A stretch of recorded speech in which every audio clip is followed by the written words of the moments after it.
Diogenes shattered illusions 2,400 years ago when he mocked society's worship of beauty and power, proving that desire is the heaviest chain a man can wear.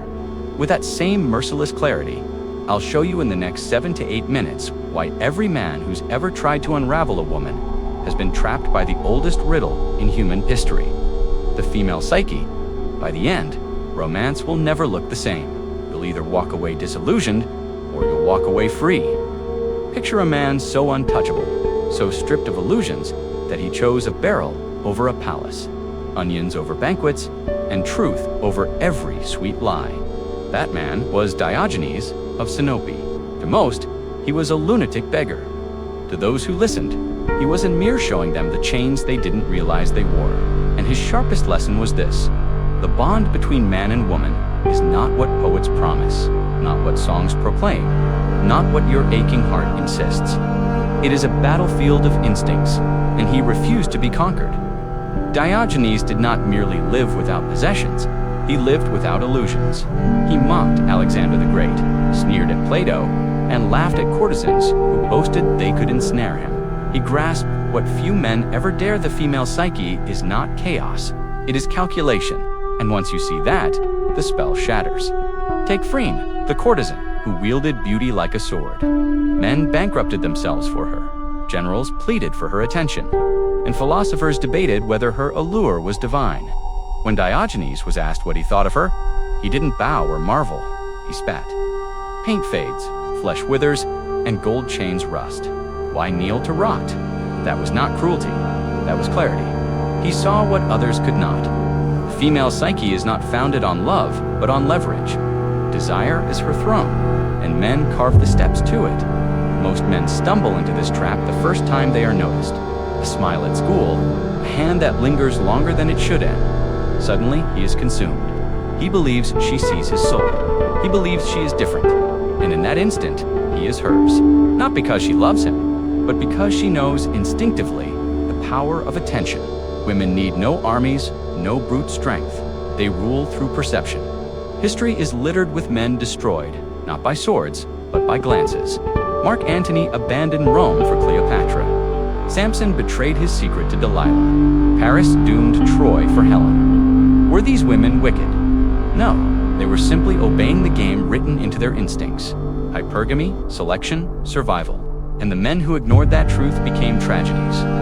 Diogenes knew better. When a heartbroken youth told him his lover had left for a richer man, Diogenes did not console him. He did not promise she would return. He lifted a cup of stale wine and said, "If a dog leaves scraps for a feast, do you blame the dog or yourself for believing it?" Loyal, the boy left in silence. Lesson learned. But here lies the deeper wound. Men do not want to accept this. They cling to the fantasy of true love, of a woman who will see beyond status and instinct, who will cherish them for who they are. Yet every betrayal, every cold shoulder, every abandonment whispers the same truth. She was never yours. She was with you only until something better appeared. The female psyche is not treachery, it is efficiency. Look at Heine, the poet, undone by devotion to a woman who never loved him. He gave, sacrificed, obeyed, and when she asked for his life, he complied. She thanked him not with tears, not with love, but with detachment. To her, his death was obedience. To him, it was proof of love. Diogenes would have laughed at such blindness. If you must die, he might have said, at least die free. What men call heartbreak is in truth initiation. The female psyche does not operate on reciprocity. It operates on selection. She chooses what strengthens her position and discards what weakens it. Diogenes stripped this bare. When asked why he never married, he replied, "Why chain myself to locks that carry their own keys?" To him, marriage was not sacred. It was a gamble where the man always paid double. Your heartbreak, then, is not a tragedy. It is a rite of passage. Like Spartan boys cast into the wild, men are thrown into the wilderness of female choice. Most return broken, begging to be chosen again. A few, however, return scarred but sharpened. They no longer chase. They no longer beg. They see the female psyche as it is, neither angel nor demon, but survival embodied. And when you stop worshiping it, you reclaim yourself. The first law is this: never mistake desire for devotion. A smile is not a promise. Her attention is not ownership. Her body is not her soul. She plays because she must. You lose because you believe she is not playing.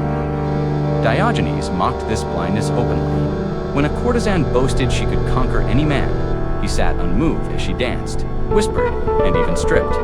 Finally, she asked why he resisted. He chewed his onions and said, "Because I refuse to be your fool, that is, the shield men, forget the power to walk away." Today's man, however, has dropped this shield. He is told to be vulnerable, to bare his soul, to confess everything as if honesty will buy affection. And what happens? The attraction fades, the respect dies, and she leaves. Not because she is cruel, but because she is wired to recoil from weakness. Fire cannot help but burn. The female psyche does not reward vulnerability. It rewards strength. And so, the man who bares his soul too freely finds it crushed. But the man who bears nothing, who remains whole within himself, commands respect even with nothing else. That was Diogenes, a beggar in rags, who was more powerful than kings because he had no need they could exploit. Here lies the second law. He who needs nothing cannot be conquered. This is not bitterness. This is not hatred. It is freedom. For the man who understands the female psyche does not despise women. He simply stops kneeling. He can love without chains, desire without desperation, and walk away without grief. That was the freedom Diogenes carried, and that is the freedom you must forge. So now ask yourself, right here at this turning point, will you stumble through life forever, trying to decode her smile, her silence, her shifting moods? Or will you cut through the illusion and rise as the kind of man who no longer waits for permission to be whole? Freedom is never granted to the desperate. It belongs only to the one who stops needing, who stands unshaken. The question is no longer about her. It is about you. The choice is yours.